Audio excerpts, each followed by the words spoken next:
History is a graveyard of empires. The Romans, the Mongols, the Ottomans, the British. They all rose, they all conquered, and they all eventually collapsed under their own weight. But in the 20th century, a new kind of empire emerged.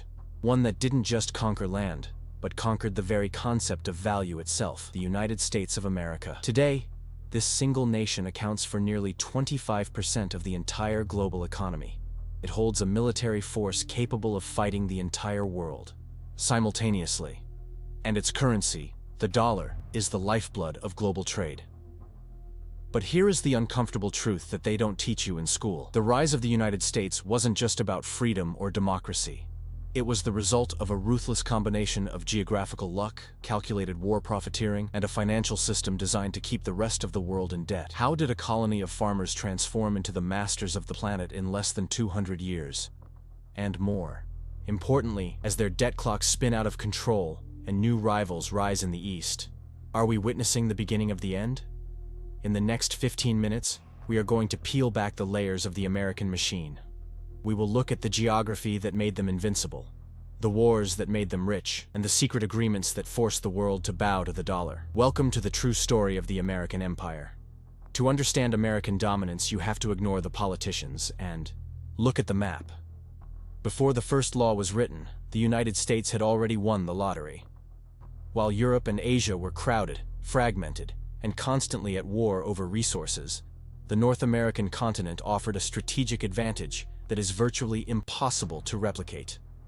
First, look at the borders. To the east, the Atlantic Ocean. To the west, the Pacific. These aren't just oceans, they are massive defensive moats. No enemy army has ever successfully invaded the US mainland because the logistics of crossing those oceans are a nightmare. This allowed the US to develop its economy in peace for centuries, while the rest of the world burned. But the real secret weapon is the water inside the country. The United States possesses the largest contiguous reckless of arable land in the world, perfectly overlaid by the Mississippi River Basin. Why does this matter? Economics 101. Transport costs. Moving a ton of cargo by water is roughly 30 times cheaper than moving it by road. While other nations had to bankrupt themselves building roads and railways through mountains and jungles, American farmers and industrialists could float their products down the river to the port of New Orleans and out to the world for pennies. This geographical efficiency allowed the US to accumulate capital faster than any other nation in history. They weren't just working harder, the land was working for them. But raw resources are useless without the machinery to process them. And that brings us to the men who actually built the country. Following the Civil War, a bloody conflict that ultimately unified the nation's industrial power, the US entered an era known as the Gilded Age. This was the era of the Titan.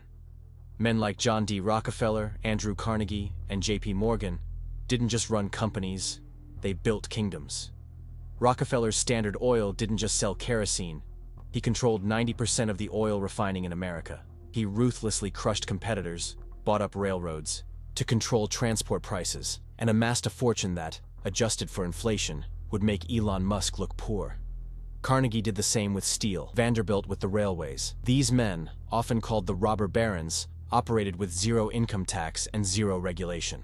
It was brutal capitalism in its purest form. While this caused massive inequality and suffering for the working class, it achieved something undeniable.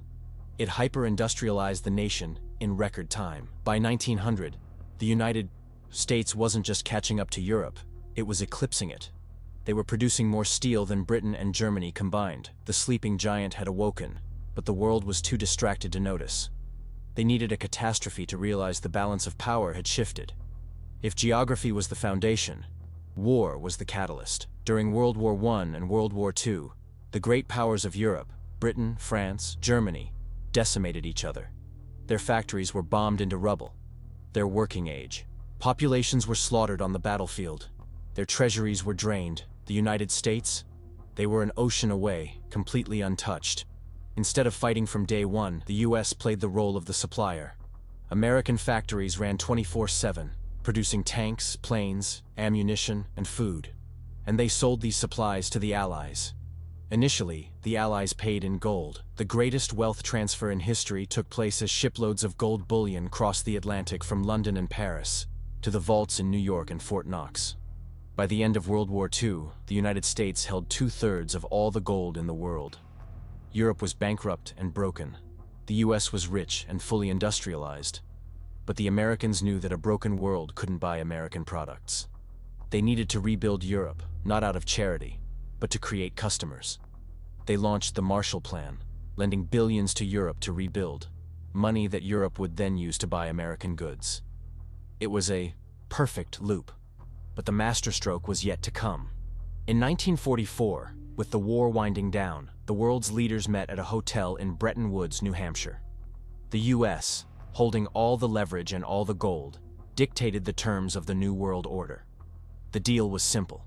The world would no longer back their currencies with gold. Instead, they would back their currencies with the US dollar, and the US dollar, in turn, would be backed by gold at $35 an ounce. This made the dollar the world's reserve currency. If France wanted to buy oil from Saudi Arabia, or if Brazil wanted to trade with Japan, they used US dollars. This gave America an exorbitant privilege. They could print the money that everyone else had to work for. But by the late 1960s, the system began to crack. The US was spending too much money on the Vietnam War and domestic social programs. They were printing more paper dollars than they had gold in the vault. Countries like France noticed this and started demanding their gold back in exchange for the paper dollars they held. The US gold reserves began to drain. The empire was facing a liquidity crisis.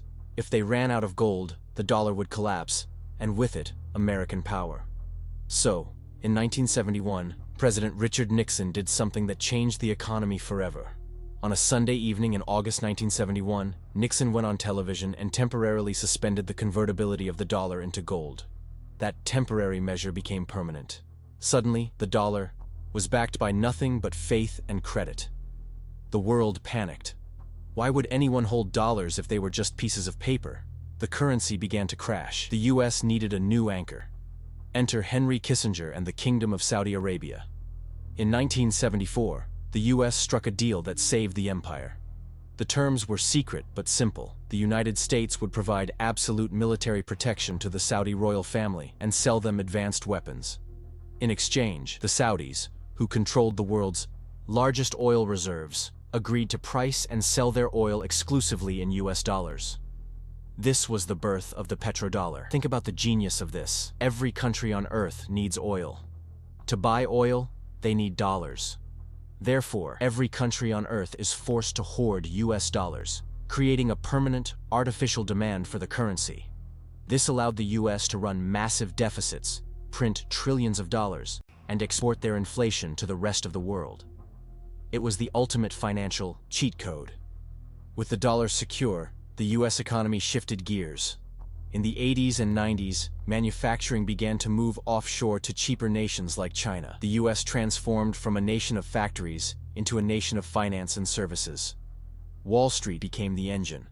Complex financial instruments replaced steel and coal, but this shift came with a price: instability. In 2008, the house of cards nearly collapsed. The global financial crisis, triggered by reckless gambling on the American housing market, sent shockwaves through the planet. Major banks failed. The global economy ground to a halt.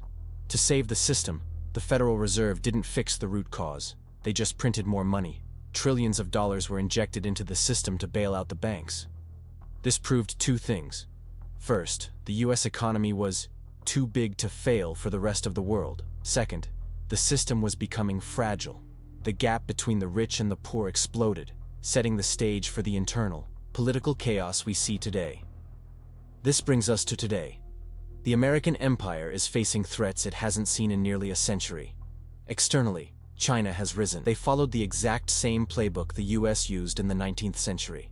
Massive industrialization, infrastructure spending, and export dominance. Now China and the BRICS nations are trying to bypass the dollar, trading oil and goods in their own currencies. They know that if they kill the petrodollar, they kill American dominance. Internally, the US is bleeding. The national debt has surpassed $33 trillion. The interest payments on that debt are now higher than the entire defense budget. The country is politically polarized, its infrastructure is aging, and the social fabric is tearing. The military is still the strongest. The tech companies like Apple, Google, and AI giants are still the most innovative, and the culture is still dominant. But the foundations, trust, financial stability, and unity, are cracking.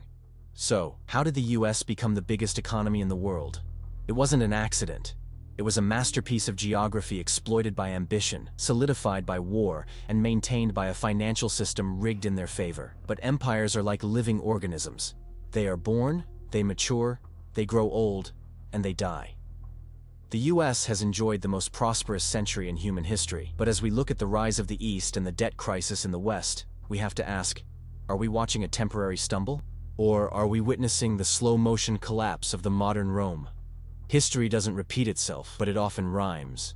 If you want to understand the other side of this war, how China is quietly buying up the world to checkmate the US, click on this video right here. It's a story you can't afford to miss.